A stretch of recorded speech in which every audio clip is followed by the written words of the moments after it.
विकास विकास विकास काय चालू आहे? विकासासाठी किती धडपड आहे? विकासासाठी कोणी उपोषण करतंय, कोणी रॉकेलचे डब्बे बिम्मा आणतंय, कोण आणखीन काय करतंय, कोण स्पीड ब्रेकर उखलून टाका म्हणतंय, कोण पाया पडतंय, कोण हात जोडतंय, कोण धसा रडतंय. हे सारं विकासासाठी. आणि मग असं झाल्यानंतर वाटतंय काय लोकशाही परिपक्व झालेली आहे, संविधान परिपक्व झालेलं आहे. आणि एवढंच नाही, भाजपमधून काँग्रेसमध्ये, काँग्रेसमधून राष्ट्रवादीमध्ये, राष्ट्रवादीमधून भाजपमध्ये, भाजपमधून वंचितकडं, म्हणजे वंडरफुल विकासच विकास. आणि अशा एका परिस्थितीत आपण बोलणार आहोत कशावर? विकासावर. कशावर? विकासावर. आता निवडणुकीला समोर उभा राहत असताना जाहीरनामा असतो, त्याला वचननामा म्हणतात, ज्याला संकल्पपत्र म्हणतात. आणि महानगरपालिकेच्या निवडणुकीत महाराष्ट्रात सर्वात अगोदर वचननामा, संकल्पनामा जर प्रसिद्ध कोणी केला असेल तर तो माजी मुख्यमंत्री अशोकरावजी चव्हाण यांनी.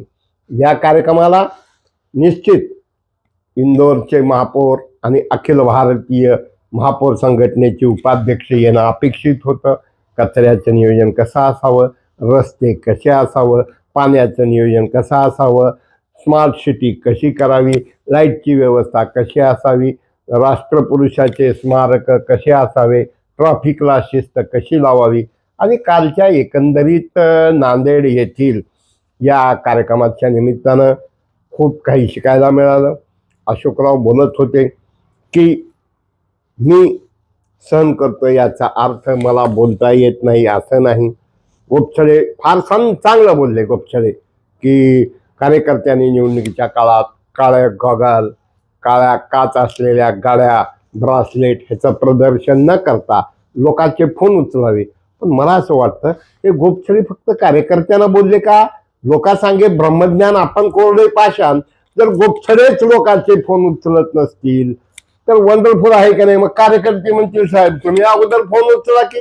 पण तरी परंतु त्यांनी प्रामाणिकपणे कबूल केलं की अशोकरावनी स्वतः प्रत्येक उमेदवार निवडत असताना डायरी, कागद, पेन घेऊन होमवर्क करून, म्हणजे जेव्हा हा फेसबुक लाईव्ह आमचा मुलगा सत्यजित पाहत होता तेव्हा त्यांनी सांगितलं मला राणादादाची आठवण आली. कारण लातूर महानगरपालिकेच्या निवडणुकीला एक प्रश्न विचारला, ह्या प्रभागात काय होणार, कसं डायरी सांगा, इथली काय परिस्थिती आहे. तर नेमकं अशोकराव चव्हाण यांनी काय केलं, काय करणार, मग हे सगळं सांगत असताना काही मित्र आमचे काय जुना जाहीरनामा काढतील, नवा जाहीरनामा घेतील, दोन्हीची तुलना करणार.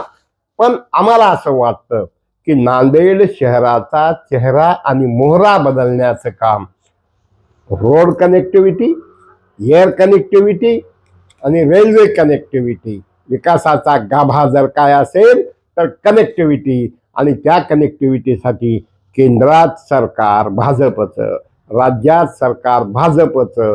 आणि अशोकरावांनी विमानतळ केलं तेव्हा ते म्हणजे लोक मला नाव ठेवायचे आणि जे नाव ठेवायचे तेच बॅगा घेऊन विमानतळावर असतात. कुठं चाललो बेंगलोर, कुठं चाललो शिर्डी, कुठं चाललो तिरुपती. म्हणजे मास्टर प्लॅन असला पाहिजे आणि तो प्लॅन प्लेनच असलं पाहिजे असं नाही. तर त्यांनी वेगवेगळ्या रेल्वे मार्गाचं सांगितलं. प्रतिदिनी 5 ते 6 विमानं वेगवेगळ्या ठिकाणी जाय करतात हे सांगितलं. एवढंच नाही तर शिक्षणासाठी जाणारे विद्यार्थी, आणि मग नांदेड एज्युकेशन हब करायचं आहे, नांदेड इंडस्ट्रीयल हब करायचं आहे. त्यासाठी MIDC वाढली पाहिजे, त्यासाठी MIDC मग रोजगार निर्मिती होते. म्हणजे सुसूत्रता विचारामध्ये फेकून द्यायचा गुन्हेगारी कमी करण्यासाठी. अरे वर माझ्या बापा, गुन्हेगारी कमी करण्यासाठी ठोस कार्यक्रम सांग ना. काहीच नाही. मग अशोकरावने हे केलं ते, अरे तू काय केलं सांग ना.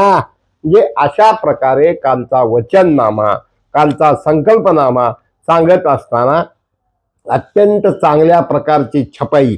फक्त तुम्ही म्हणाल काय छपाई बघून बोलता काय?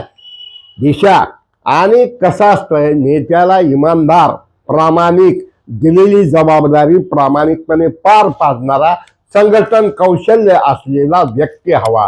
आणि कर्मधर्म संयोगाने रामभक्त हनुमानाची भूमिका अमर राजूरकर हे करताना दिसतात. गेल्या निवडणुकीला त्यांनी सांगितलं काँग्रेसचाही मी अध्यक्ष होतो, आजही मी अध्यक्ष होतो. सोशल इंजिनिअरिंगचा विचार करत असताना निश्चित काही अडचणी ह्या असू शकतात, पण तो जो जाहीरनामा पाहिला आणि आतापर्यंत नांदेडमध्ये आलेले उड्डाण पूल असतील, नांदेडमध्ये आलेले राष्ट्रीय महामार्ग असतील, नांदेडमध्ये आता जो संभाजीनगर जालना जो मार्ग होणार आहे, म्हणजे एक दृष्टी आहे, अभ्यास आहे, रेल्वेचे वेगवेगळे वंदे भारत रेल्वे आहे आणि त्याचबरोबर लोकांनी साथ द्यायला हवी. लोकांना नेतृत्व इझी अवेलेबल असलं पाहिजे, फोन उचलला पाहिजे, लोकांना भेटलं पाहिजे रस्त्यात. आणि फार विनोदानं काही लोकांना म्हणजे शिव्या द्यायची सवय असते. लंडन मधले एक स्पॉट सांगितला त्यांनी, त्या स्पॉटमध्ये ते म्हणाले की त्या ठिकाणी जायचं आणि आपल्यालाही नांदेडमध्ये करावं लागेल. म्हणजे ज्याला कुणाला शिवाय द्यायच्या ते एक हॉल करायचा आणि तिथं त्या सर्व गोष्टीचा सांगोपांग विचार करत असताना संकल्पनामा महाराष्ट्रात पहिला आला हा अशोकराव चव्हाण अर्थात भाजपचा.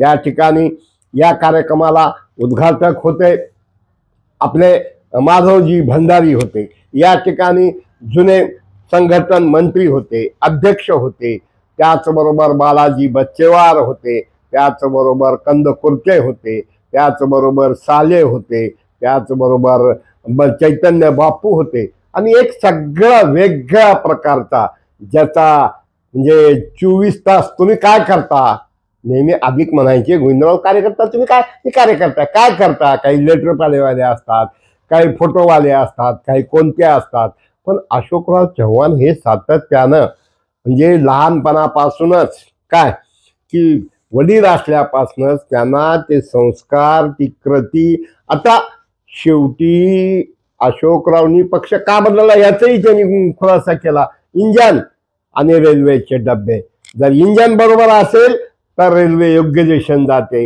इंजन बरोबर नसेल तर जात नाही. हरित नांदेड, सुंदर नांदेड, स्वच्छ नांदेड, गोदावरी नदी शुद्धीकरण असेल, त्याचबरोबर काळेश्वर मंदिराच्या जवळ होणारा ब्रिज, कसला ब्रिज तो राहणार, मुंबईची आपण जी सी ब्रिज म्हणतो त्या प्रकारचं राहणार. आणि बोलाचा भात बोलाची कधी नाही. किमान आणि म्हणणार नाही 100 पैकी 100, 60, 70, 80% आणि लोकांचा विश्वास आहे. हे सोबर आहेत, हे भेटतात, हे सर्व धर्म समभाव मानणारे आहेत, यांनी विकासाची कामं केलेली आहेत, भविष्यात करू शकतात. आज जगाच्या पाठीवर गुरुद्वारामुळं नांदेडचा नावलौकिक आहे, गोदावरी नदीमुळं नावलौकिक आहे, बाजारपेठ वृद्धिगत होत आहे. मग त्या ठिकाणच्या प्रशासकीय इमारती, त्या ठिकाणी राष्ट्रपुरुषाचे स्मारक आणि भविष्यात काय काय करणार हे अत्यंत सुंदर सुरेख पद्धतीनं झालं. द्रष्ट लागण्यासारखा हा कार्यक्रम होता.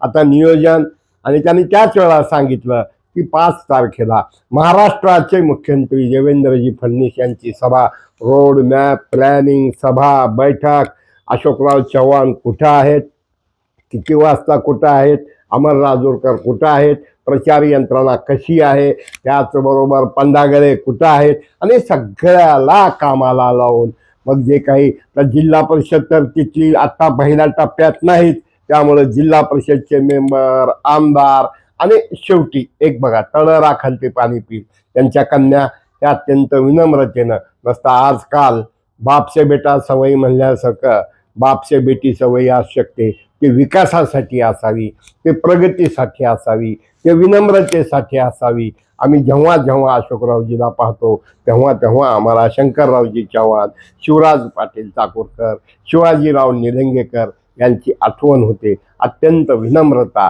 काय चाललं आहे बद्दलची, काय म्हणतोय मराठवाडा नेता आणि अभ्यास करायची तयारी असली पाहिजे. नेता म्हणजे त्याचे कान डोळे हे सगळे कार्यकर्ते पिये असले पाहिजेत. आणि म्हणून असं आम्हाला वाटतं पहिल्या टप्प्यात पहिल्या क्रमांकाला नांदेडचा विकासनामा, विकसित नांदेडचा जाहीरनामा प्रसिद्ध झाला. आणि एकंदरीत आजच्या आता विड्रॉल झाल्यानंतर जे चित्र आहे ते नांदेड हे महानगरपालिका हे महाराष्ट्रात अव्वल भाजपसाठी राहणार हे धाडसा जरी वाटत असेल आणि भाजपचे प्रचारक जरी कुणाला वाटत असो, एकात एक नाही बापात लेख नाही अशा प्रकारचं चित्र आहे। मग एक कलमी कार्यक्रम हटाव, इसको हटाव उसको हटाव, तर अशा प्रकारचं नाही। ते म्हणतात मी बोलू शकतो पण मला बोलायचं नाही, बोलल्यानंतर खूप महाग पडेल। आणि मी प्रतापरावची सुद्धा नंतर फेसबुक लाईव्ह केल्यानंतर मी वारंवार आवडो ना आवडो मी दोघा नाही म्हणतो, तुम्ही एकत्र आलं पाहिजे। काय तुमचे अधिक ते 2 अधिक 2 4 होते, 2 गुणा 4 दोन्ही 8 होते, 2 अधिक 4 6 होते। असो, शेवटी मी काही पॅचअप करणारा किंवा मी काही नेता नाही। मध्ये मध्ये काही दिवस दोघंही भाजपमध्ये होते। असो, बघूया। पण एकंदरीत नांदेड़ का रुख क्या कहता है, अशोकराव चव्हाण की साथ है कहता है। मित्र हो, मराठवाडा नेता यूट्यूब शेअर करा, सबस्क्राईब करा, लाईक करा। धन्यवाद।